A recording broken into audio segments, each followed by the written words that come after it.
wanted to do was read you a section of a letter sent to me today by MacKell. Austin is an Australian journalist who has been working in Egypt in Cairo, and 4 months ago he was arrested on suspicion of inciting vandalism. Now Austin is someone who is a great supporter of Julian Assange, as Julian is of Austin, and has taken the time to actually call for the Australian government to act on Austin's behalf. Austin writes, "The charges carry a maximum penalty of 7 years in prison. 4 months has passed without a decision about whether to set a trial date or let us go. While embassy staff have done all they can without leadership from Canberra, the Australian government is yet to speak out or act on my behalf. It is my belief that one reason for their reluctance is that by acting on my behalf, they would be setting their failure to act on Assange in too sharp a contrast. It is a reminder, one that should be heeded by the Australian press in particular, that giving up on the freedom of one, not only morally but also practically, compromises the freedom of us all. As I write this, a coup is taking place in Egypt. Martial law has been declared, Parliament has been dissolved. Truckloads of troops and police and armoured vehicles are deployed around the country. The Supreme Council of Armed Forces, a group of generals who appointed themselves the country's leaders following the fall of Mubarak, are dropping the pretence that they intend to give up on power. The people and government of Ecuador know better than I what horrors this may bode for Egypt.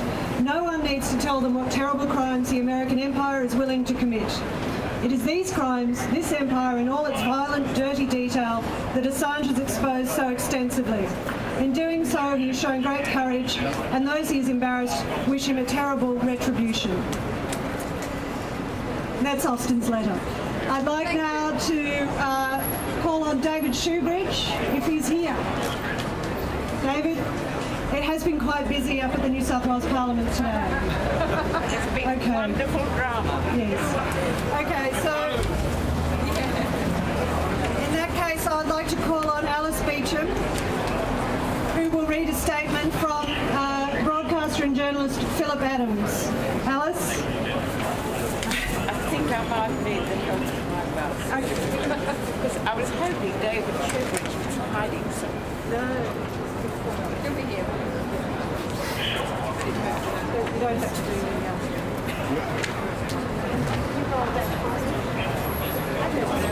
Oh no, don't do that. Just stay down. It's an enormous pleasure for me to read the statement from Phillip Adams, who is quite unaware that I've been going to bed with him on Late Night Live for many years.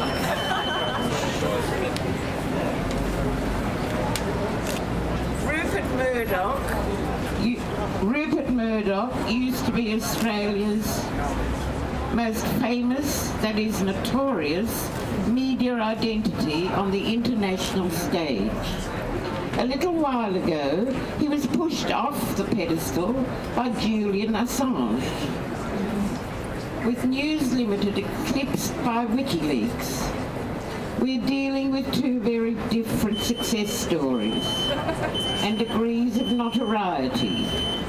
Many of us find the situation amusing if it wasn't so damned serious. Rupert, of course, can look after himself, but Assange needs our ongoing help and concern. How sad that Julian had to seek asylum in the Ecuadorian embassy, but then he'd find it hard to get any asylum in the Australian embassy. Instead of an immense surge of Australian pride for Assange's contribution to what's left of democracy, we seem intent on aiding and abetting the US in its attempt to ensnare him in their legal, and I use that term legal very loosely, tentacles.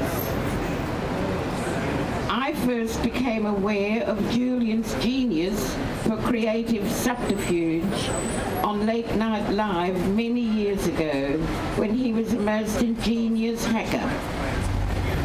A little later, he asked me to be the Australian representative on the advisory board of something called Wikileaks. And, impressed with the concept, I was delighted to agree. over the years, he's never asked me to advise him on anything.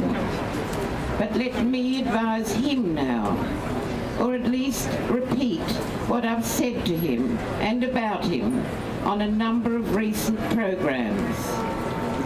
You, Julian Assange, are a remarkable person, and your creation, a sort of freedom of information service on a planetary scale, has been of crucial importance in the endless struggle to keep our political leaders and their military cohorts under control. My advice to you, keep your chin up. For every powerful enemy you have countless thousands of friends. As today's rally demonstrates, Phillip.